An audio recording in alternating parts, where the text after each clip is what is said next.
Je suis Morgane Ingram, 32 ans, infirmière aux urgences et mère célibataire. Il y a 3 semaines, au mariage de ma sœur, devant 200 invités, elle a saisi le micro et a dit « Ma sœur est une mère célibataire, dont personne ne veut. » La salle a ri.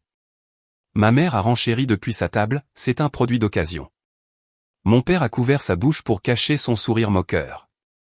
Mon fils de 5 ans, Ethan, était assis juste à côté de moi, sa petite main serrant la mienne, ses yeux écarquillés de confusion alors qu'il regardait tout le monde rire de sa mère. Mais il y avait une personne qui ne riait pas. Et ce qu'il a fait ensuite a tout changé. Avant que je ne vous raconte la suite, s'il vous plaît, prenez un moment pour aimer et vous abonner, mais seulement si vous voulez sincèrement entendre cette histoire. D'où regardez-vous? Quelle heure est-il chez vous? Laissez un commentaire et faites-le moi savoir. Pour comprendre comment les choses en sont arrivées là, je dois commencer par le début. En grandissant dans notre maison coloniale de 4 chambres à Greenwich, dans le Connecticut, j'ai appris tôt qu'il y avait 2 types de filles dans la famille Ingram, la princesse et la bête de somme. Vivien était la princesse. De 4 ans ma cadette, blonde comme notre mère, avec ce genre de charme sans effort qui faisait oublier aux professeurs les devoirs en retard et aux garçons les autres filles. Dès l'instant où elle a su marcher, elle a été le petit ange à son papa et la miniature de sa maman. Moi, j'étais la responsable, ce qui, dans le code de la famille Ingram, signifiait que j'étais celle qui n'avait pas besoin d'attention parce que je pouvais gérer les choses seule. Quand le bal de promo est arrivé, Vivien a eu une robe chérie à $500 rose poudrée, perlée à la main, le genre qui faisait suffoquer les autres filles quand elles entraient dans la salle. Quand mon bal est arrivé 2 ans plus tôt, ma mère m'avait regardé par-dessus ses lunettes de lecture et avait dit « Morgane, tu n'as pas besoin de tout ça. Tu es du genre simple. Ça te va bien. » J'ai porté une robe du rayon des soldes chez Macy's. $63. Je me souviens encore du prix parce que j'avais économisé l'argent de mes babysitting pour l'acheter moi-même. Nos chambres racontaient aussi l'histoire. Vivien avait la chambre d'angle avec le balcon donnant sur le jardin, meubles blancs, guirlandes lumineuses suspendues au plafond comme dans un magazine. Ma chambre était au bout du couloir, à côté du placard technique, meublé avec les restes de la succession de notre grand-mère. Je ne détestais pas Vivien pour tout cela. Comment le pourrais-je? Elle n'était qu'une enfant bénéficiant d'un système qu'elle n'avait pas créé. Mais je me demandais parfois, tard le soir, ce que j'avais fait de mal. Quel défaut fondamental existait en moi pour que mes propres parents regardent à travers moi sans me voir? Je ne savais pas alors que ce schéma me suivrait jusqu'au jour de son mariage. J'ai rencontré Kevin à 24 ans, durant ma 2e année comme infirmière aux urgences à Hartford General. Il était délégué médical charmant, confiant, le genre d'homme qui vous fait vous sentir comme la seule personne dans une salle comble. Nous nous sommes mariés 1 an plus tard. Mes parents ont assisté au mariage mais ont passé la majeure partie de la réception à parler du prochain stage de Vivien dans une prestigieuse agence de relations publiques à Manhattan. Elle va aller loin, ne cessait de dire ma mère aux invités. Mes 2 filles s'en sortent bien, mais Vivien, elle est vraiment spéciale. Lors de ma propre réception de mariage, l'union s'est effilochée plus vite que je n'aurais pu l'imaginer.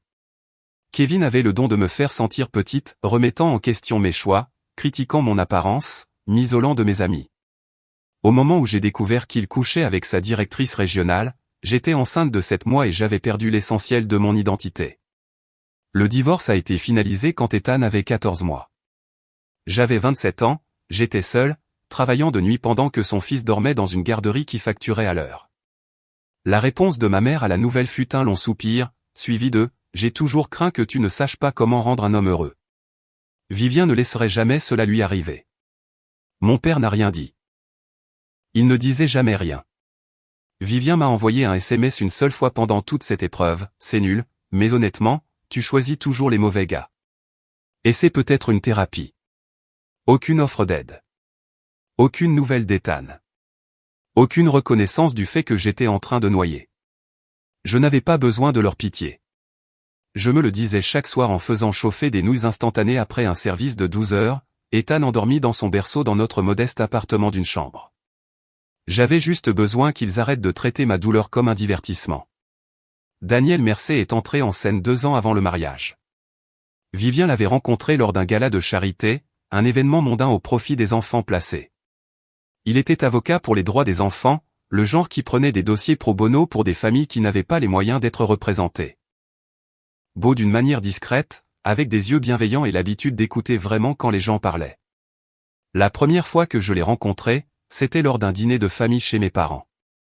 Vivien sortait avec lui depuis 3 mois et voulait le pavaner. Il m'a serré la main, a remarqué Ethan caché derrière mes jambes, et s'est immédiatement accroupi à la hauteur du petit garçon. « Et mon pote, j'aime bien ton t-shirt de dinosaure. C'est un T-Rex ?» Ethan avait rayonné. Personne dans ma famille ne lui prêtait jamais ce genre d'attention.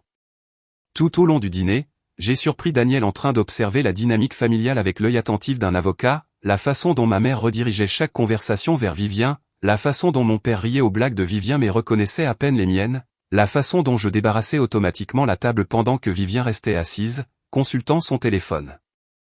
Plus tard, alors que je chargeais ma voiture, Daniel est apparu à mes côtés. « Est-ce que votre famille vous traite toujours comme ça ?» a-t-il demandé calmement. J'ai été si surprise que j'ai failli lâcher le sac à langer d'Ethan. Comme quoi? Comme si vous étiez invisible. J'ai forcé un rire. C'est juste comme ça que nous sommes. Vivien est la star.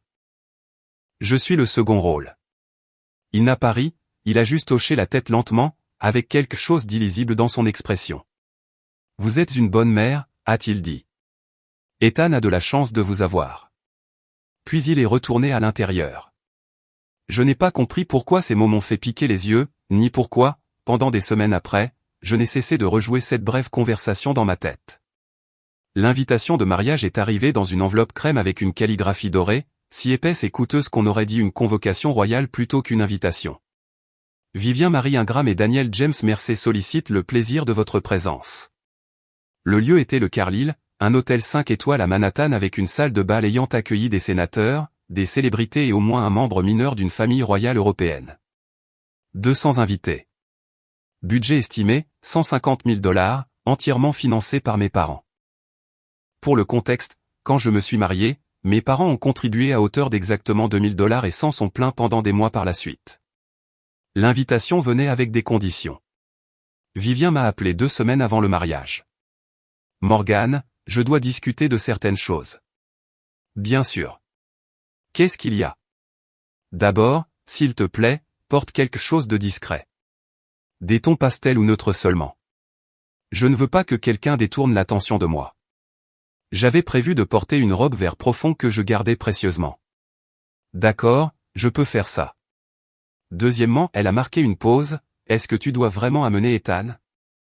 Il a 5 ans. Il va probablement s'agiter et gâcher la cérémonie. Vivien, je n'ai personne pour le garder. Kevin n'est plus dans le paysage. D'accord, m'a-t-elle coupé. Mais garde le calme, et tu seras à une table au fond pour pouvoir le sortir rapidement s'il fait une scène. Le matin du mariage, ma mère a appelé. Morgane, j'ai parlé avec le coordinateur de l'événement.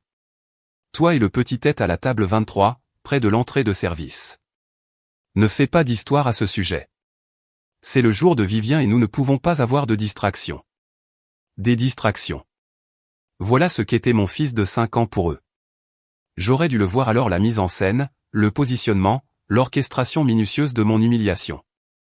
Mais je ne l'ai pas fait. Je voulais juste survivre à la journée. La salle de bal du Carlyle était à couper le souffle, des plafonds vertigineux ornés de lustres en cristal, des roses blanches en cascade sur chaque surface, un quatuor à cordes jouant du Vivaldi dans un coin. Le genre de mariage que l'on voit dans les magazines de mariés, le genre qui fait chuchoter les invités sur la chance que doit avoir le couple. Je portais une robe de cocktail gris tourterelle trouvée en solde. Modeste, oubliable exactement ce que Vivien avait exigé. Ethan était adorable dans son petit gilet bleu marine et son pantalon kaki, ses cheveux soigneusement peignés, serrant ma main alors que nous entrions dans cette grandeur écrasante. « Maman, c'est tellement beau » a-t-il chuchoté, les yeux grands ouverts. « C'est vrai, mon cœur. Allons chercher notre table. » La table 23 était exactement là où ma mère l'avait promis. Nichée dans le coin le plus éloigné, à moitié cachée derrière un pilier, si proche des portes de la cuisine que je pouvais entendre le personnel du traiteur crier les commandes. Les autres invités à notre table étaient des cousins éloignés que j'avais rencontrés peut-être 2 fois dans ma vie. Personne de ma famille proche n'est venu nous saluer. J'ai regardé mes parents faire leur entrée triomphale, ma mère en Valentino champagne, mon père dans un costume Armani parfaitement ajusté. Ils parcouraient la salle comme des politiciens embrassant, riant, acceptant les compliments sur leur magnifique fille, leur fille au singulier. Vivien a fait son entrée 30 minutes plus tard dans une robe Vera Wang qui coûtait probablement plus que mon loyer annuel. Elle était radieuse, éclatante, chaque centimètre d'elle était la princesse qu'elle avait toujours été. Ses yeux m'ont trouvé à travers la pièce. Elle a souri, mais ce n'était pas chaleureux. C'était le sourire de quelqu'un qui a déjà gagné et qui veut que vous le sachiez. En chemin vers la table d'honneur, elle s'est arrêtée à la nôtre. Morgane, tu es venue. Bien sûr que je suis venu. Tu es ma sœur. Elle a jeté un coup d'œil à Ethan, puis est revenue vers moi. Souviens-toi juste de ce que j'ai dit pour le garder calme. Puis elle est repartie, engloutie par une foule d'admirateurs. J'ai vu une notification flasher sur le téléphone de ma mère, laissée négligemment sur une table voisine, tu te souviens du plan? Mon estomac s'est noué, mais je me suis dit que ce n'était rien. La cérémonie était magnifique. Vivien a pleuré délicatement, des larmes parfaites, alors qu'elle échangeait ses vœux avec Daniel. Mes parents rayonnaient au premier rang. Les invités tamponnaient leurs yeux avec des mouchoirs monogrammés. J'étais assise au fond, Ethan sur les genoux, et j'essayais de ressentir autre chose qu'un sentiment de vide. Pendant le cocktail, le photographe a réuni la famille pour les portraits. J'ai commencé à me lever, lissant ma robe, quand ma mère est apparue avec un sourire pincé. Juste la famille immédiate pour cette série, Morgane. Je suis sa sœur. Nous faisons un groupe plus restreint d'abord. Tu comprends? Je comprenais. Je comprenais toujours. Ethan a tiré sur ma manche. Maman, pourquoi on ne peut pas être sur la photo? On prendra nos propres photos plus tard, mon chéri. Souris pour maman. J'ai sorti mon téléphone et j'ai pris une photo de lui, essayant d'ignorer la brûlure derrière mes yeux. À la réception, j'ai observé depuis notre table éloignée les oncles et tantes que j'avais connus toute ma vie s'approcher de la table d'honneur pour féliciter Vivien et Daniel. Pas un seul ne s'est arrêté pour me dire bonjour.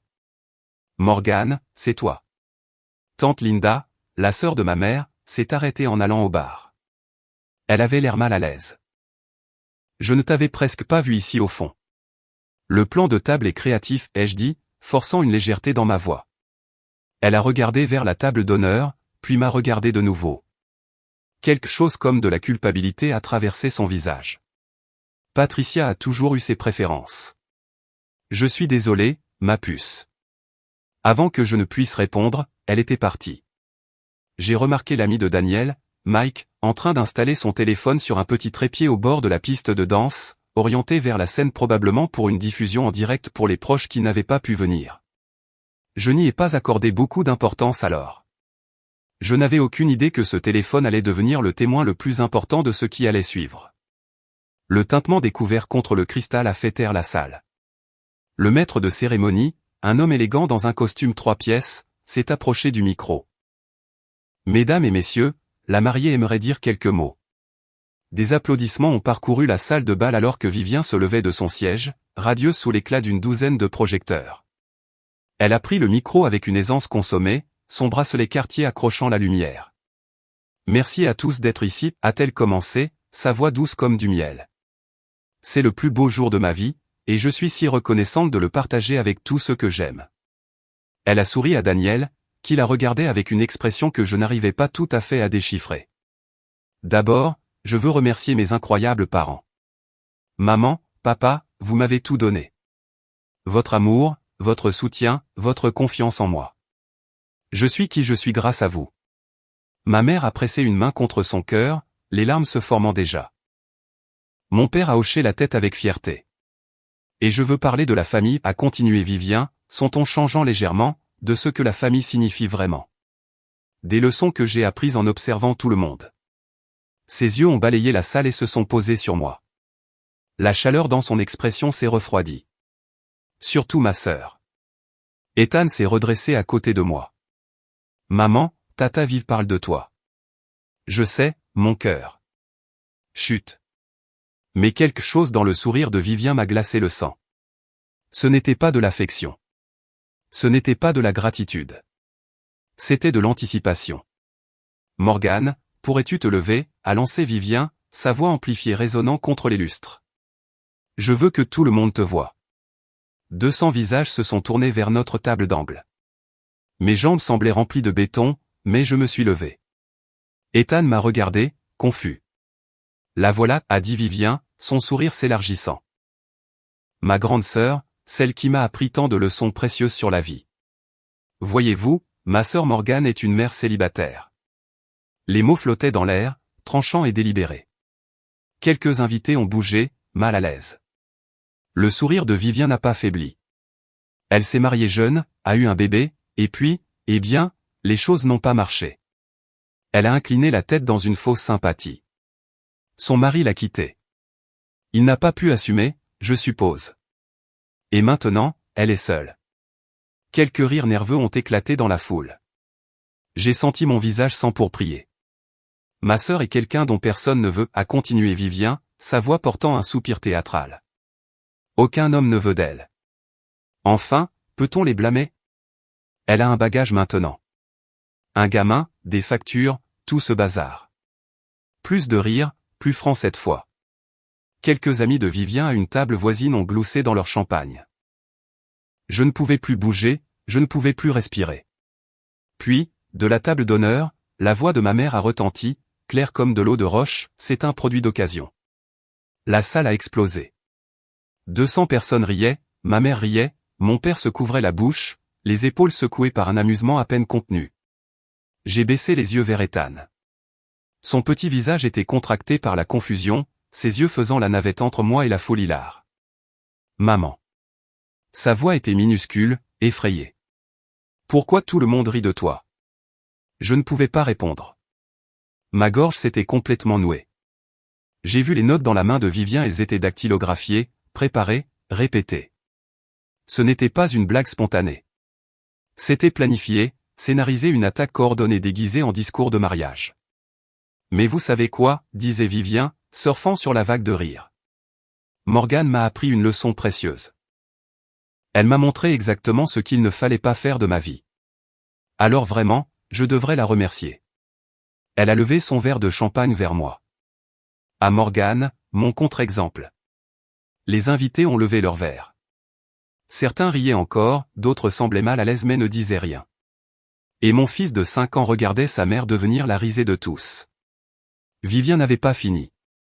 Vous savez, en grandissant, tout le monde demandait toujours pourquoi Morgane et moi étions si différentes. Elle a posé son champagne, arpentant la scène comme une artiste en pleine possession de ses moyens. Mêmes parents, même maison, mêmes opportunités. Mais Vivien a réussi, et Morgane, eh bien, elle a fait un geste vague dans ma direction. Avant, j'avais de la peine pour elle. Pauvre Morgane, toujours en train de galérer. Pauvre Morgane, incapable de garder un homme. Pauvre Morgane, coincée dans son triste petit appartement avec sa triste petite vie. Ma mère hochait la tête, tamponnant ses yeux, mais ce n'était pas des larmes de sympathie, c'était des larmes de rire. Mais ensuite j'ai réalisé, a continué Vivien, que certaines personnes sont juste destinées à être des avertissements, pas des exemples. Et ma sœur, elle est le meilleur avertissement que je puisse espérer. Des applaudissements. De vrais applaudissements. J'ai senti la main d'Ethan se serrer sur la mienne. Tout son corps tremblait. Maman, je veux partir, a-t-il chuchoté, la voix brisée. Je sais, mon cœur. Je sais. Mais mes jambes ne voulaient plus bouger. J'étais pétrifié, cloué sous le poids de 200 regards jugeants, du rire cruel de ma mère, du silence complice de mon père. C'était le fond du gouffre. Je pensais que c'était le point le plus bas. J'avais tort. Vivien a de nouveau levé son verre. Honnêtement, maman a raison. Morgane est un produit d'occasion, une marchandise endommagée. Mais bon, elle a haussé les épaules avec une innocence théâtrale, au moins elle est là pour voir comment se termine une vraie réussite. Les rires ont redoublé, puis un mouvement à la table d'honneur. Daniel a repoussé sa chaise. Sa mâchoire était contractée, ses yeux fixés sur la petite silhouette tremblante d'Ethan pressée contre moi.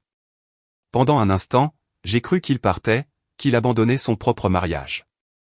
Au lieu de cela, il s'est dirigé directement vers la scène, vers Vivien, vers le micro.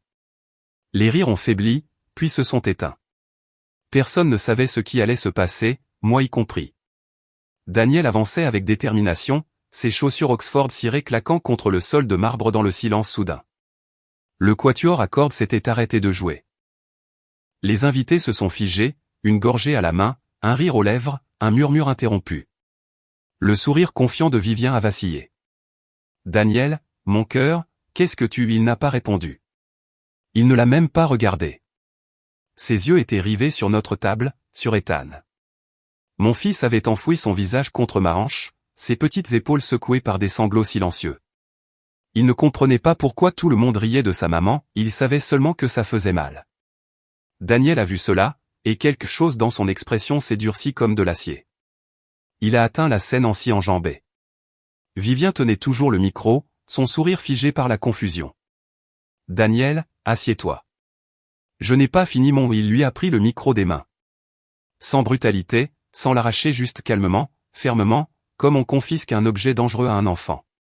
Daniel, la voix de Vivien est montée dans les aigus, alarmée. « Qu'est-ce que tu fais ?» La salle de bal était devenue totalement silencieuse. 200 personnes retenaient leur souffle. J'ai vu ma mère se lever à moitié, son visage passant par la confusion, la colère et la peur. Daniel a porté le micro à ses lèvres. « Je m'excuse pour l'interruption, a-t-il dit, sa voix posée et claire. Mais il y a quelque chose que je dois dire. » Il s'est tourné pour me regarder vraiment. Pas à travers moi, pas au-delà de moi, mais directement dans les yeux. Puis il s'est tourné de nouveau vers la foule. J'ai passé 2 ans à observer comment cette famille traite Morgane Ingram. 2 ans de dîner où elle est ignorée. 2 ans de fête de fin d'année où elle est exclue. 2 ans à la voir traitée comme moins que rien par les personnes qui sont censées l'aimer. Vivien a saisi son bras. « Daniel, arrête. Tu me fais honte. » Il s'est dégagé. « Non, Vivien, tu t'es fait honte toute seule. » La voix de Daniel résonnait dans la salle de bal silencieuse, ferme comme une plaidoirie finale. « Je suis avocat pour les droits des enfants. J'ai consacré ma carrière à protéger les enfants des traumatismes familiaux, des environnements qui les abîment, des adultes qui devraient être plus avisés. » Il a pointé notre table, Ethan, toujours pressé contre ma jambe, tremblant encore. Ce petit garçon a 5 ans. 5 ans. Et vous venez de lui faire regarder 200 adultes rire de sa mère. Vous l'avez traité de femme dont personne ne veut. Vous avez dit qu'elle était une marchandise endommagée. Vous l'avez appelée produit d'occasion. Sa voix s'est brisée sous une fureur à peine contenue. Devant son enfant. Silence. Un silence absolu, assourdissant. Le visage de ma mère était devenu livide. Mon père fixait son assiette. J'ai passé toute ma vie à lutter contre exactement ce genre de cruauté, a continué Daniel. Et je ne peux pas devenir membre d'une famille qui l'inflige. Il s'est tourné vers Vivien. Elle était pétrifiée, son maquillage parfait soudain criard sous les lumières crues, sa façade soigneusement élaborée s'effondrant en temps réel. Daniel, je t'en prie, a-t-elle chuchoté, le micro captant chaque mot. Tu réagis de façon démesurée. C'était juste une blague. Une blague? Son rire était amer. Tu as planifié ça. Tu as répété ça. Tu as transformé la douleur de ta propre sœur en divertissement. Il a reculé, créant un fossé visible entre eux. Je ne peux pas t'épouser, Vivien. Je ne le ferai pas. Le halètement collectif des 200 invités a été audible. Et encore une chose, les yeux de Daniel ont trouvé le téléphone de Mike, enregistrant toujours sur son trépied. Mon cousin Mike a diffusé cette réception en direct pour les membres de la famille en Californie qui n'ont pas pu venir. Environ 50 personnes ont été témoins du genre de famille dans laquelle j'ai failli entrer par mariage. Il a posé le micro sur la scène avec un bruit sourd. « Je suis désolé pour l'interruption de votre soirée, a-t-il dit aux invités stupéfaits. Le bar est toujours ouvert. Profitez-en. » Puis il est descendu de scène. Le barrage a cédé. Morgane. Ma mère était debout, sa robe Valentino tourbillonnant autour de ses chevilles alors qu'elle fonçait vers notre table. Son visage était déformé par la rage, pas contre Vivien, pas contre elle-même, mais contre moi. « Qu'est-ce que tu as fait ?» a-t-elle sifflé, pointant un doigt manucuré vers moi. « Qu'est-ce que tu as dit à Daniel ? Tu as ruiné le mariage de ta sœur. »« Maman, je n'ai pas, tu as toujours été jalouse d'elle. » La voix de ma mère a monté jusqu'à un cri perçant qui a fait taire les murmures hésitants qui commençaient à parcourir la foule. « Tu ne pouvais pas supporter de la voir heureuse, n'est-ce pas ? Il a fallu que tu empoisonnes Daniel contre elle. Vivien s'était effondré sur sa chaise à la table d'honneur, le mascara coulant sur ses joues.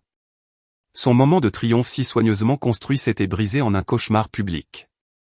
Mon père est apparu aux côtés de ma mère, l'expression dure. « Qu'est-ce que tu lui as dit, Morgane ? Dans notre dos ?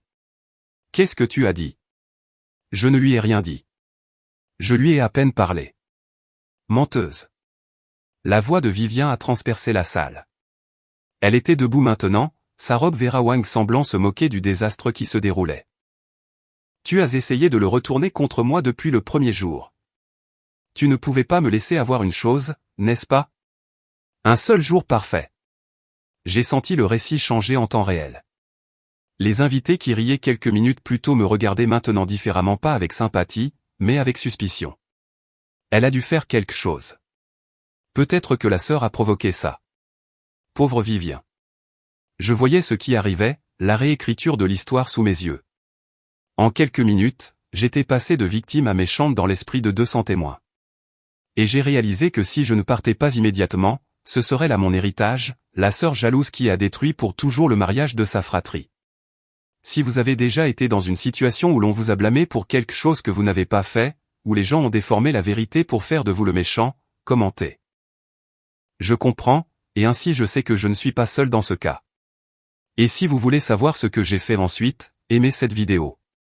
C'est ainsi que vous me direz que cette histoire vaut la peine d'être terminée. Maintenant, revenons à cette salle de bal. J'ai regardé Ethan. Son visage était rouge et tacheté à force de pleurer. Ses petites mains étaient serrées en poing contre sa poitrine.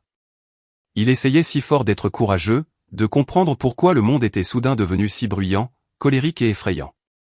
Et à cet instant, quelque chose a basculé en moi. Pendant 32 ans, j'avais été celle qui restait silencieuse. Celle qui maintenait la paix. Celle qui absorbait chaque affront, chaque insulte, chaque moment d'oubli parce que se battre n'en valait pas la peine. Mais là, il ne s'agissait plus de moi. Il s'agissait de mon fils regardant sa mère se faire démolir sans rien faire. Je me suis levé. Pas de manière dramatique, pas par défi, je me suis juste levé. J'ai lissé ma robe grise et j'ai pris Ethan dans mes bras. Je n'ai rien dit à Daniel, ai-je dit, ma voix calme et claire.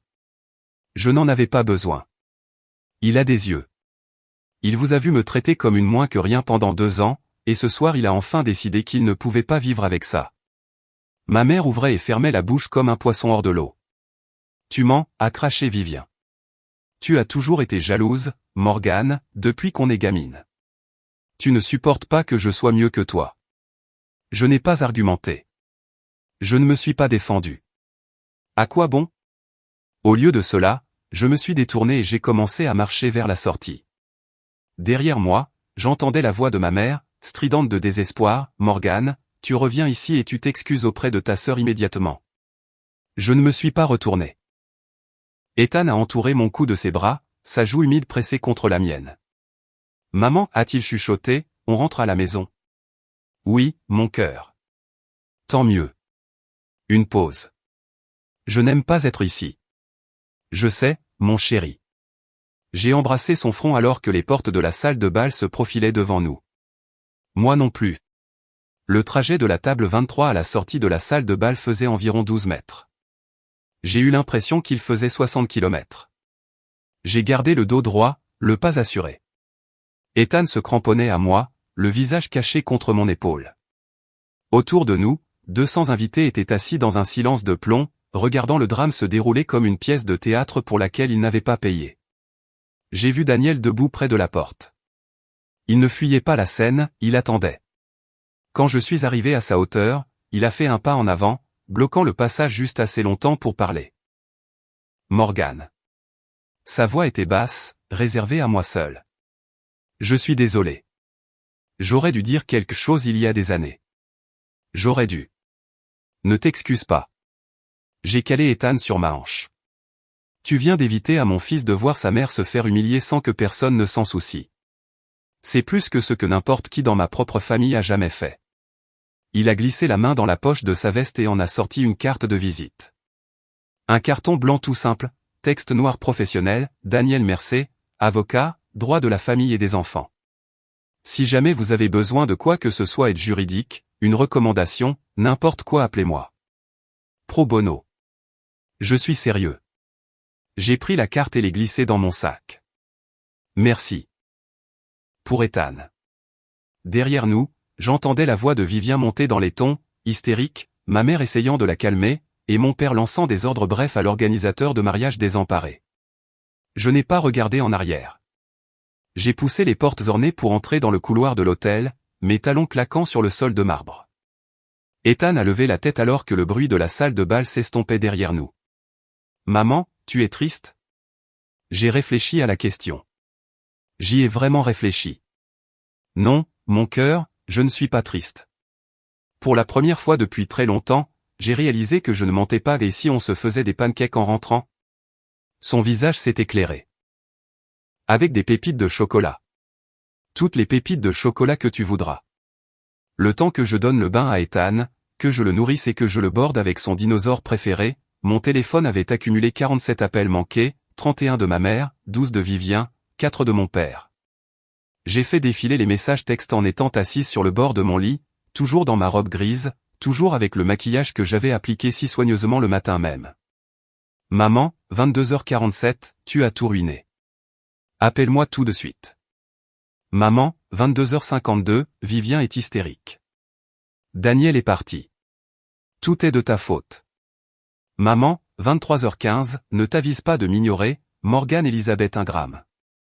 Vivien, 23h23, je ne te pardonnerai jamais ça. Jamais. Tu as détruit ma vie. Papa, 23h45, ta mère est très contrariée. Tu dois l'appeler. J'ai posé le téléphone face contre terre sur ma table de chevet. Puis j'ai vu un message d'un numéro inattendu, tante Linda, la sœur cadette de ma mère, celle qui s'était approchée de moi à la réception. Tante Linda, minuit 2, Morgane, j'ai regardé le direct sur le téléphone de Mike. Ma puce, je suis tellement désolé. Je n'avais aucune idée que Patricia et Vivien étaient capables d'une chose pareille. J'ai honte de ma propre sœur en ce moment. Sache, s'il te plaît, que tu n'as rien fait de mal. Je suis là si tu as besoin de parler. Je l'ai lu 2 fois, puis une 3e. C'était la première reconnaissance de la part de quelqu'un de ma famille, élargie ou non, que ce qui m'était arrivé était mal, pas de ma faute, pas quelque chose que j'avais provoqué ou mérité. Juste mal. Les larmes que j'avais retenues toute la nuit ont fini par couler. Des larmes silencieuses, le genre qu'on verse quand on est soulagé et brisé en même temps. Quelqu'un m'avait vu. M'avait vraiment vu. Et ce seul message comptait plus que 32 ans à espérer que ma propre mère le fasse. Les captures d'écran sont arrivées à 8h47 le lendemain matin. Rachel, ma meilleure amie depuis l'école d'infirmière, m'avait écrit à 3h du matin, ne lis rien avant de m'avoir appelé. Sérieusement, j'ai quelque chose que tu dois voir. Le temps que je me réveille, Ethan regardait joyeusement des dessins animés dans le salon. Il y avait 17 images qui m'attendaient dans mes messages. Rachel les avait précédées de « La fille d'une amie commune sort avec un de tes cousins. » Elle a vu la discussion de groupe de la famille. Morgane, ils ont planifié ça. J'ai ouvert la première capture d'écran. C'était une discussion de groupe intitulée Famille Ingram, sans Morgane, une discussion dont j'avais été retiré il y a 6 mois après avoir demandé pourquoi je n'étais pas invité au dîner du réveillon de Noël. Les messages dataient de 2 semaines avant le mariage. Vivien, j'ai travaillé sur mon discours. Je vais la recadrer devant tout le monde. Lui faire voir quelle déception elle est. Maman, n'exagère pas trop, ma chérie. On ne veut pas avoir l'air cruel. Vivien, maman, elle le mérite. Elle se pointe avec ce gamin comme si elle n'avait pas honte de ses choix de vie. Quelqu'un doit la remettre à sa place. Maman, tu as raison. Elle a toujours été une honte. Fais juste en sorte que ce soit drôle. Les gens adorent les bons railleries. Papa, ne me mentionnez pas dedans, c'est tout. Vivien, crois-moi, elle ne dira rien en retour. Elle ne le fait jamais. J'ai fixé l'écran jusqu'à ce que les mots deviennent flous. Il l'avait planifié, orchestré. Ma mère avait aidé à écrire le discours qui m'avait traité de produit d'occasion devant 200 personnes. Et mon père s'y effaçait, savait et n'avait rien dit. Le dernier message de Rachel disait « Je suis tellement désolé, Morgane, mais tu devais savoir. » Ce n'était pas spontané. C'était une attaque coordonnée. Elle avait raison. Je devais savoir, parce que maintenant je comprenais qu'il ne restait plus rien à sauver. Je suis resté longtemps avec ces captures d'écran. Ethan s'était endormi sur le canapé, épuisé par le chaos de la veille, sa petite poitrine s'élevant et s'abaissant selon un rythme paisible. Je l'ai regardé dormir et j'ai senti quelque chose s'apaiser en moi, quelque chose de clair, de froid et de définitif. Pendant 32 ans, j'avais couru après quelque chose qui n'existait pas, l'approbation de ma mère, l'attention de mon père, le respect de ma sœur. Je m'étais plié dans des formes impossibles pour essayer de gagner un amour qui ne viendrait jamais. J'avais accepté des miettes et je m'en étais contenté. Je les avais laissés me traiter comme un bouche-trou, un personnage secondaire dans ma propre histoire. Et pourquoi? Pour qu'ils puissent planifier mon humiliation publique en guise de cadeau de mariage à eux-mêmes? J'ai fermé les captures d'écran et ouvert un nouveau document sur mon téléphone. J'ai tapé 2 mots, plus aucun contact. C'était tout. Pas de confrontation dramatique, pas d'appel larmoyant pour exiger des explications, pas de tentative de leur faire comprendre l'ampleur de leur trahison. Juste rien. J'arrêterai d'appeler, j'arrêterai de me présenter aux événements familiaux où je n'étais invité que pour être ignoré. J'arrêterai d'espérer qu'un jour, d'une manière ou d'une autre, ils me regarderaient et verraient quelqu'un qui mérite d'être aimé. Je n'allais pas l'annoncer.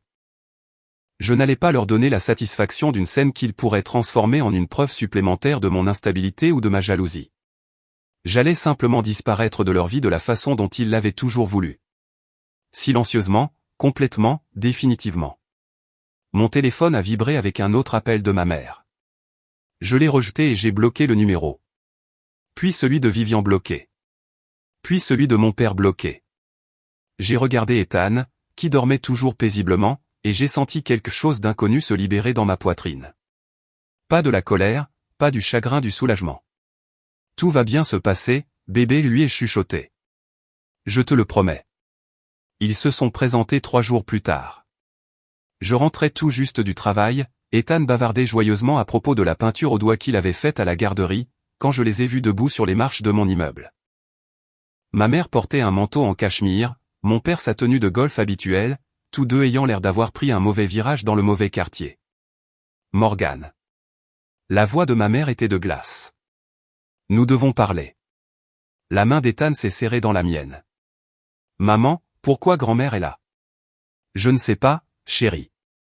Va attendre à l'intérieur avec Madame Patterson. D'accord? J'arrive tout de suite. Ma vieille voisine était déjà apparue sur le pas de sa porte, attirée par la tension dans le couloir. Elle m'a lancé un regard entendu et a tendu la main à Ethan. Viens, mon grand. Je viens de faire des biscuits. Une fois qu'il fut en sécurité à l'intérieur, je me suis tourné vers mes parents. Tu as bloqué nos numéros, a dit ma mère, la voix tremblante d'indignation. Après ce que tu as fait à ta sœur, tu nous as bloqués. Après ce que j'ai fait? Tu as empoisonné Daniel contre Vivien. Tu as détruit son mariage. La salle exige le paiement intégral. Les traiteurs ne rembourseront pas un centime. As-tu la moindre idée de combien d'argent tu as coûté à cette famille? J'ai ri. Je ne pouvais pas m'en empêcher. C'était un son sec et amer qui a fait tressaillir ma mère. Je n'ai rien fait, maman. Vivien s'est levé et m'a traité de mal-aimé devant 200 personnes.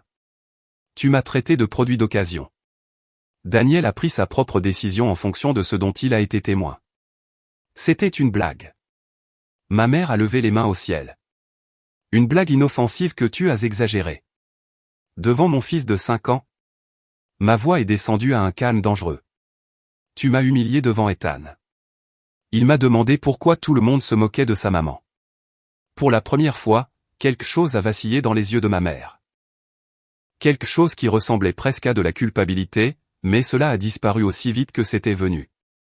Vivien est dévasté, a poursuivi ma mère, sa voix s'adoucissant en ce qu'elle pensait probablement être de l'inquiétude maternelle. Daniel ne répond plus à ses appels. Les photos de mariage sont gâchées. Elle parle de thérapie, Morgane. De thérapie. Pour ma petite fille. Alors une thérapie est peut-être exactement ce dont elle a besoin. Le visage de ma mère a rougi. Comment oses-tu? Maman, j'ai levé la main. Je vais dire ceci une seule fois et ensuite je veux que vous partiez. Elle s'est tue, le choc se lisant sur ses traits. En 32 ans, je ne l'avais jamais interrompu. Je n'ai pas empoisonné Daniel contre Vivien. Je lui ai à peine parlé. Il a fait son choix parce qu'il a vu comment cette famille me traite, comment vous me traitez, et il a décidé qu'il ne pouvait pas en faire partie. Je n'ai pas fini. Les mots sont sortis de façon régulière, inébranlable. Vous aviez prévu ce discours.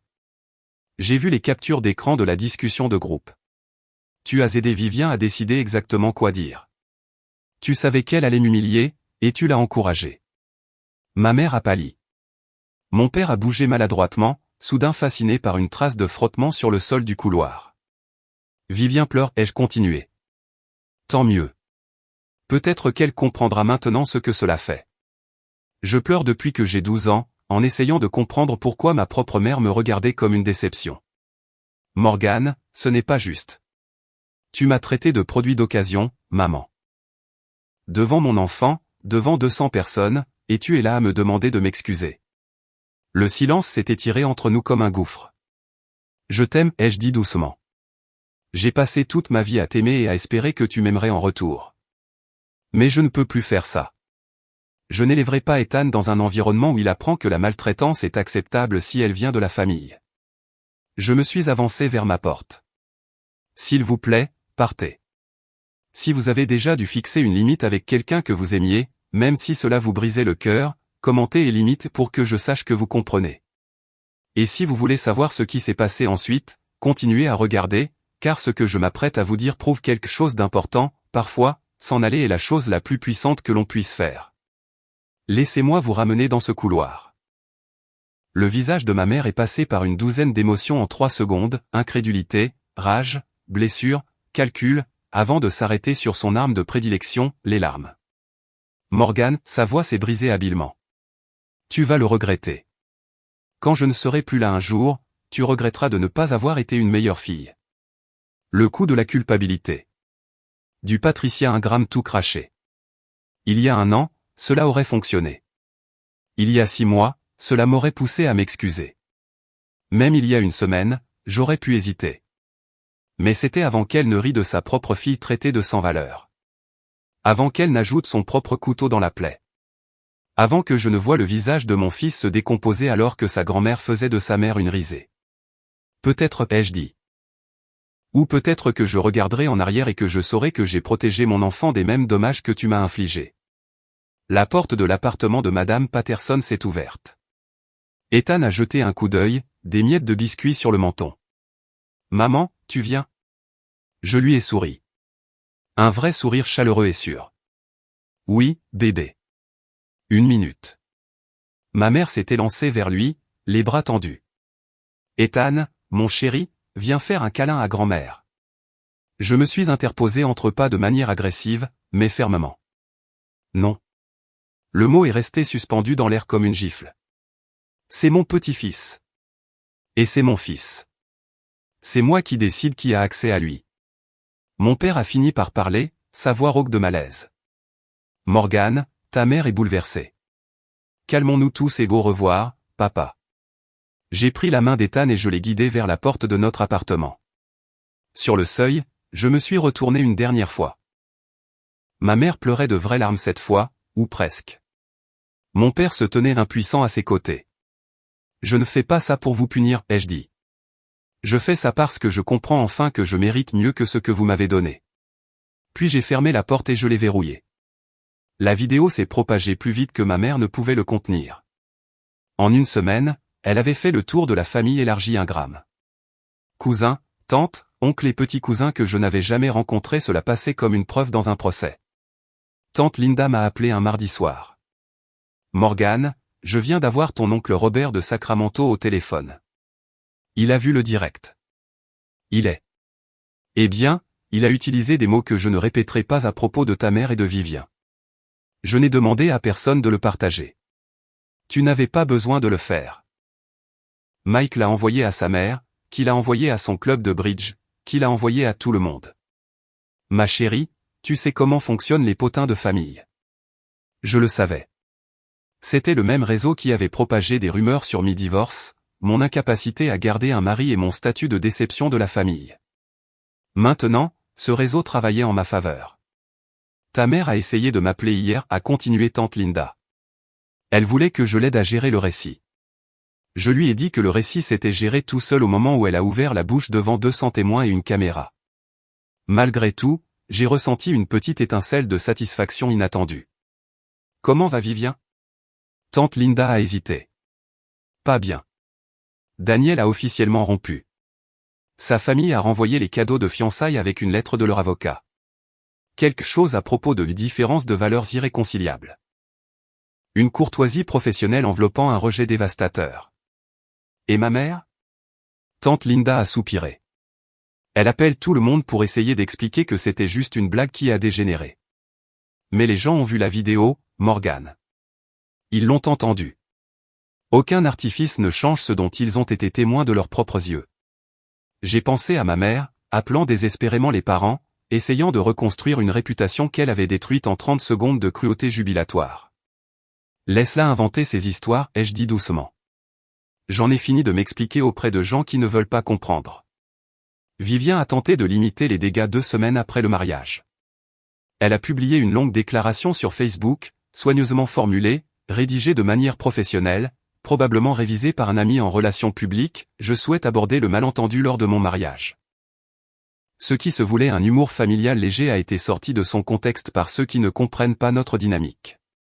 Ma sœur Morgane et moi avons toujours eu une relation ludique, et j'ai le cœur brisé qu'un moment familial privé ait été déformé en quelque chose de malveillant par des parties extérieures ayant leurs propres intentions.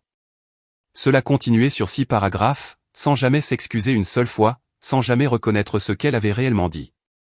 La section des commentaires est devenue un champ de bataille. Vivien, j'ai vu la vidéo. Il n'y avait rien de ludique là-dedans. Tu as littéralement traité ta sœur de mal-aimée et ta mère l'a traitée de marchandise d'occasion. Comment est-ce un malentendu? La vidéo circule toujours. Nous pouvons tous voir exactement ce qui s'est passé. Ma fille, ça ne passe pas. Assume ton erreur. Rachel m'a envoyé des captures d'écran de la débâcle, bien que j'ai déjà mis en sourdine tout ce qui concernait ma famille. Elle se fait démolir, a envoyé Rachel par texto. Ses collègues posent des questions. Quelqu'un a dit que son patron a convoqué une réunion sur la conduite professionnelle en dehors du lieu de travail. Je ne me sentais pas triomphante. Je ne me sentais pas vengée. Surtout, je me sentais fatigué. Quelques jours plus tard, j'ai appris par tante Linda que la mère de Daniel avait appelé ma mère directement. Elle a dit, et je cite ici, « Je n'ai pas élevé mon fils pour qu'il se marie dans une famille de harceleurs. Vous devriez avoir honte de vous-même. » Madame Mercé, juge aux affaires familiales à la retraite, avait vu assez de dysfonctionnements dans sa carrière pour les reconnaître instantanément. Vivien avait perdu son fiancé. Sa réputation s'effondrait. Son emploi était sous surveillance. Et je n'avais rien fait. Je n'en avais pas eu besoin. La vérité avait suffi. Daniel m'a appelé 3 semaines après le mariage. J'ai failli ne pas répondre. Le numéro n'était pas enregistré dans mon téléphone, et j'étais devenue méfiante envers les numéros inconnus, mais quelque chose m'a poussé à décrocher. Morgane, c'est Daniel Mercé. Je me suis assise sur mon canapé, tirant une couverture sur mes jambes. Ethan dormait dans la pièce voisine et l'appartement était calme. Daniel, salut. J'espère que je ne dépasse pas les bornes en appelant. Je voulais juste. Je voulais m'excuser. Tu t'es déjà excusé à l'hôtel. Pas correctement. Il a expiré, et j'ai entendu de l'épuisement dans sa voix. J'ai regardé ta famille te traiter comme de la saleté pendant 2 ans. 2 ans, Morgane. Et je me suis dit que ce n'était pas mon rôle de dire quoi que ce soit que Vivien finirait par changer, qu'ils étaient juste difficiles. Tu ne savais pas à quel point c'était grave. J'en savais assez. Sa voix s'est durcie de reproches envers lui-même. Je suis avocat pour les droits de l'enfant. J'ai bâti ma carrière sur la reconnaissance des dynamiques familiales toxiques. Et je suis resté là sans rien faire parce que j'étais amoureux de quelqu'un qui ne méritait pas cet amour. Je ne savais pas quoi répondre à cela. La franchise de sa confession m'a laissé sans voix.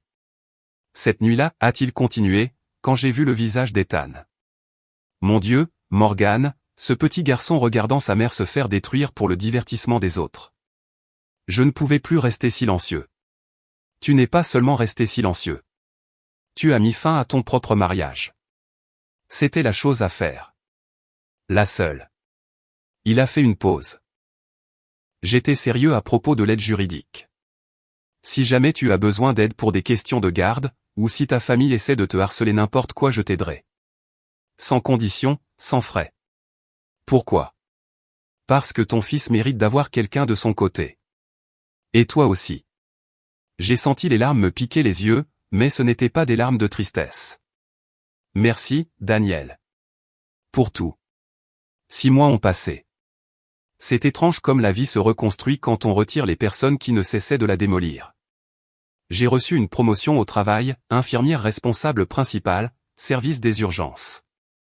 Ma superviseure m'a appelé dans son bureau un mardi ordinaire et m'a dit, « Morgan, tes scores de satisfaction des patients sont les plus élevés de l'unité. Tu es calme sous la pression, tu es compatissante, et tu es exactement le genre de leader dont nous avons besoin. Félicitations. » J'ai pleuré dans les toilettes après. Des larmes de joie, le genre qui vous surprend quand vous commencez enfin à croire que vous pourriez valoir quelque chose. Ethan a commencé la maternelle en septembre. Il s'est fait des amis rapidement, un petit garçon bavard nommé Oliver et une petite fille calme nommée Sophie qui partageait son obsession pour les dinosaures. Son enseignante a envoyé une note après le premier mois, c'est un bonheur d'avoir Ethan en classe. Il est gentil, curieux et toujours prêt à aider les autres. Mon appartement était toujours petit, une chambre, une kitchenette, des radiateurs grinçants, mais c'était le nôtre. J'ai accroché les dessins d'Ethan sur chaque mur, des dinosaures au crayon de couleur, des arcs-en-ciel à la peinture au doigt, et un portrait bancal étiqueté maman au feutre violet. Cela ressemblait à un foyer. J'ai commencé une thérapie une fois par semaine. 50 minutes à déballer 32 ans passés à s'entendre dire que je n'étais pas assez bien. Dr Chen, une femme au ton doux et aux yeux bienveillants, m'a aidé à comprendre que le problème n'avait jamais été moi.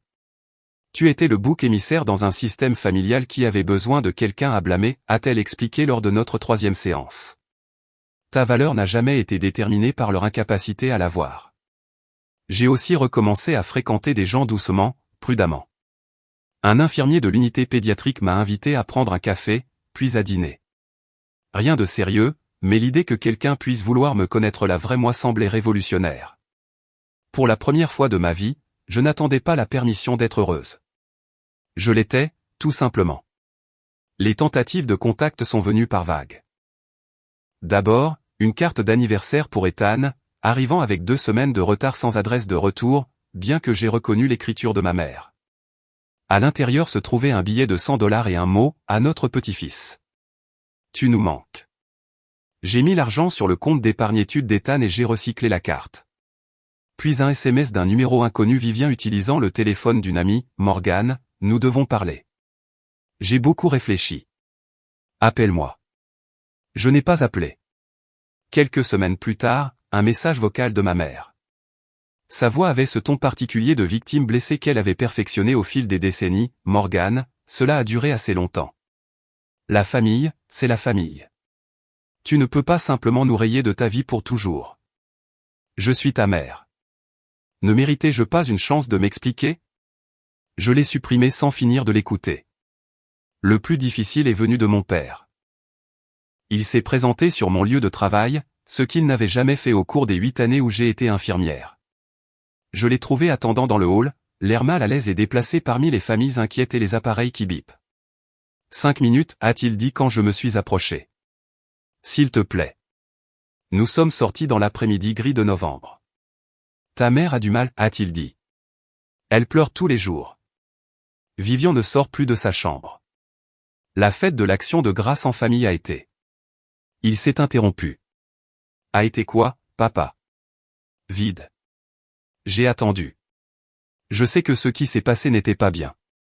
L'aveu semblait lui coûter. Mais Morgane, ta mère t'aime à sa manière. Elle ne sait pas comment. Papa, je l'ai coupé doucement mais fermement. J'ai passé 32 ans à attendre que maman m'aime d'une manière qui ne fasse pas mal. Je ne peux plus attendre. Et je ne laisserai pas Ethan grandir en attendant lui aussi. Il a hoché la tête lentement, quelque chose s'effondrant derrière ses yeux. Je comprends, a-t-il dit doucement. Et pour la première fois, j'ai cru qu'il comprenait vraiment.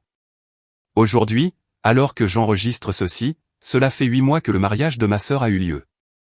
Je suis assise dans notre petit appartement, Ethan dort dans la pièce voisine, sa veilleuse projetant des ombres de dinosaures sur le plafond. Demain, c'est son 6e anniversaire.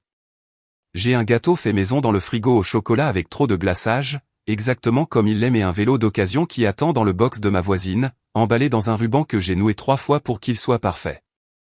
J'ai eu ma promotion. Je vois quelqu'un, Michael, l'infirmier pédiatrique, qui me dit que je suis belle et le pense d'une manière que je n'avais jamais entendue auparavant. J'ai des amis qui sont là pour moi, une thérapeute qui m'aide à déballer des décennies de dommages, et une tante qui appelle tous les dimanches juste pour prendre des nouvelles. Et j'ai mon fils.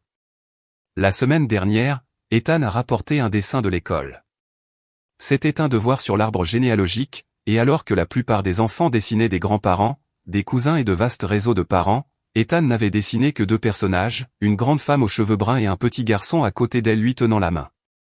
C'est notre famille, maman, a-t-il dit fièrement. Juste nous deux. Je l'ai accroché sur le réfrigérateur, juste à hauteur des yeux. Ma mère n'a pas cessé d'essayer de me joindre. Vivien non plus. Je reçois occasionnellement un message par l'intermédiaire de parents, de rares lettres manuscrites qui vont directement à la poubelle. Je ne les ai pas. C'est la partie étrange. J'ai été en colère si longtemps contre le favoritisme, la cruauté, les 1000 petites coupures d'une enfance invisible. Mais quelque part en chemin, la colère s'est transformée en quelque chose de plus calme. Pas du pardon, pas une réconciliation, juste de la paix. Je me suis choisi. J'ai choisi mon fils. Et ce choix, aussi difficile fut-il, nous a sauvés tous les deux. Parfois, la chose la plus courageuse que l'on puisse faire est de s'en aller. Si vous m'aviez dit il y a 1 an que je couperais les ponts avec toute ma famille, j'aurais ri ou pleuré. Probablement les deux. J'ai grandi en croyant que la famille était tout, que les liens du sang étaient incassables, que l'amour signifiait endurer n'importe quel traitement parce que c'est ce que font les filles. Les bonnes filles, les filles loyales. J'avais tort. La famille devrait être un endroit sûr. Un espace où l'on est célébré, pas toléré. Où votre présence est la bienvenue, pas utilisée comme une arme. Où vos enfants peuvent grandir en sachant qu'ils sont assez bien exactement comme ils sont. Ma famille n'était pas cela. Ma famille était une performance, et j'avais toujours le rôle de la doublure. Voici ce que j'ai appris, fixer des limites n'est pas égoïste. Ce n'est pas être froid. Ce n'est pas abandonner les gens qui vous ont blessé. C'est reconnaître, enfin et clairement, que vous méritez mieux que ce qu'on vous a donné. Vous ne devez pas votre loyauté à des gens qui ne vous respectent pas, ni à votre mère, ni à votre père, ni à votre sœur, ni à personne. Je pensais que rester silencieuse me rendait forte. Que absorber chaque insulte, chaque comparaison, chaque humiliation publique prouvait d'une manière ou d'une autre ma valeur. Regardez tout ce que je peux supporter. Regardez comme je suis résiliente. Mais le silence n'est pas de la force, pas quand il est né de la peur, pas quand il vous coûte votre respect de soi. La vraie force, c'est de s'en aller. La vraie force, c'est de se choisir. La vraie force, c'est de regarder sa mère dans les yeux et de dire « Je mérite mieux que cela ». Ethan grandira en sachant que sa valeur n'est pas déterminée par la quantité de critiques qu'il peut endurer. Il apprendra que les limites ne sont pas des murs, ce sont des portes que l'on peut contrôler. Il comprendra que l'amour ne ressemble pas à une moquerie publique, à une cruauté stratégique ou à des blagues conçues pour blesser. C'est cela mon héritage, pas le nom de famille ingramme. Juste une mère qui a choisi son fils et elle-même. Pour ceux qui se demandent ce qui est arrivé aux autres, voici ce que je sais. Vivien a commencé une thérapie, selon tante Linda. Une vraie thérapie avec un professionnel agréé, travaillant sur des problèmes qui semblent être plus profonds que ce que quiconque imaginait. Je ne connais pas les détails et je n'ai pas besoin de les connaître. J'espère qu'elle trouvera ce qu'elle cherche. J'espère qu'elle deviendra quelqu'un capable d'une véritable gentillesse, mais ce n'est pas mon voyage d'en être témoin. Ma mère continue de dire que je suis difficile et rancunière à qui veut l'entendre. Elle a tellement réécrit le récit que certains parents croient que l'incident du mariage était de ma faute, que j'ai provoqué Vivien, que Daniel a toujours été instable, que toute l'affaire a été exagérée. Je ne les corrige pas. Les personnes qui comptent connaissent la vérité. Mon père m'a envoyé un SMS il y a quelques semaines. Juste 3 mots, je suis désolé. Aucune explication. Aucune excuse. Aucune demande de réconciliation. Je l'ai lu, je suis resté pensive un long moment, puis j'ai posé mon téléphone et j'ai continué ma journée. Peut-être qu'un jour je répondrai. Peut-être pas. La guérison n'est pas linéaire et le pardon n'est pas une obligation. Tante Linda est devenue la famille dont j'ai toujours eu besoin. Elle descend de Hartford tous les 2 mois pour emmener Ethan au musée pour enfants, me remplit de plats de soupe maison et ne me met jamais la pression pour redonner une autre chance à ta mère. La famille, c'est ceux qui sont là, m'a-t-elle dit un jour autour d'un café dans ma cuisine étroite. Pas ceux qui partagent ton nom de famille. Elle avait raison. Daniel Mercer a envoyé une encyclopédie des dinosaures à Ethan pour son anniversaire. Pas de mots, pas de conditions, juste un cadeau de la part de quelqu'un qui se souvenait d'un petit garçon effrayé et qui voulait le faire sourire. Les petites gentillesses, elles finissent par compter. Elles signifient plus que 200 invités, rien ne le pourrait jamais. Voilà donc mon histoire. Un mariage qui est devenu un enterrement, pas pour une union, mais pour 32 ans passés à essayer de gagner un amour qui n'allait jamais venir. Un garçon de 5 ans qui a appris à sa mère que certaines personnes valent la peine qu'on se batte pour elles et d'autres non. Un choix de s'en aller, non pas dans la défaite, mais dans la victoire. Je ne vous dis pas cela parce que je veux de la pitié. J'ai cessé d'avoir besoin de pitié quelque part entre le 47e appel manqué et le premier matin où je me suis réveillé sans redouter mon téléphone. Je vous le dis parce que je sais que je ne suis pas seul. Certains d'entre vous qui regardez ceci ont des mères qui ne vous voient pas, des sœurs qui rivalisent au lieu de célébrer, des pères qui restent silencieux quand ils devraient parler. Des réunions de famille qui ressemblent à des champs de mines. Certains d'entre vous sont déjà partis. Certains d'entre vous essaient encore de comprendre comment faire. Et certains d'entre vous espèrent encore, comme je l'ai fait pendant si longtemps, que si vous essayez plus fort, si vous aimez mieux, si vous vous faites plus petit, ils finiront par voir votre valeur. Ils ne la verront pas. Non pas parce que vous n'en valez pas la peine, mais parce qu'ils en sont incapables. Et ce n'est pas à vous de réparer cet échec. Merci d'avoir écouté mon histoire. Si elle a résonné en vous, si vous avez déjà dû fixer des limites avec quelqu'un que vous aimiez, si vous avez déjà dû vous choisir plutôt que de répondre aux attentes familiales, si vous vous êtes déjà demandé si vous étiez assez fort pour partir, s'il vous plaît, abonnez-vous et activez la cloche de notification. J'ai d'autres histoires à raconter, et je pense que certaines d'entre elles pourraient vous aider aussi. Consultez la description pour une autre vidéo sur la façon de fixer des limites avec des membres de la famille toxique. Et si vous êtes à l'aise, laissez un commentaire. Avez-vous déjà dû couper les ponts avec quelqu'un pour votre propre paix? J'aimerais aussi entendre vos histoires. Vous n'êtes pas seul dans cette situation. Aucun de nous ne l'est.